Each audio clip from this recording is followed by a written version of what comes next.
وہ عجیب پراسرار کردار تھی۔ یہاں اسلام آباد میں سیاہ فام نظر آ ہی جاتے ہیں، مگر وہ اپنے جیسوں سے بہت مختلف تھی۔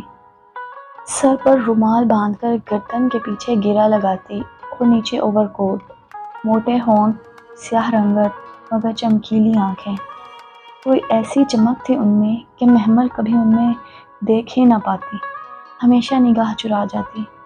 شاید 1.5 مہینہ قبل سے وہ اسے اپنے مخصوص اوقات میں اسٹینڈ پہ دیکھتی تھی، اور ان 1.5 ماہ میں اس کا انداز ہمیشہ یکساں رہا۔ کمر سیدھی رکھے الرٹ سی بینچ پہ بیٹھی ہوتی، خاموشی سے سامنے سیدھ میں دیکھتی رہتی۔ وہ بہت چپ سی لڑکی معلوم نہیں کون تھی۔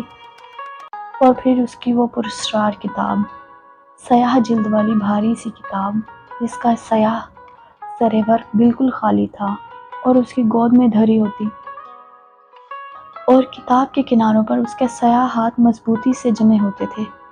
اس کے انداز سے کچھ خاص جھلکتا تھا، کتاب کی حفاظت کا احساس، یا شاید اس کے بیش قیمت ہونے کا۔ کتاب بالشت بھر موٹی تھی، صفحوں کے جھلکتے کنارے پیلے اور خستہ لگتے تھے، جیسے کوئی بہت قدیم کتاب ہو، سینکڑوں برس پرانا کوئی نسخہ ہو۔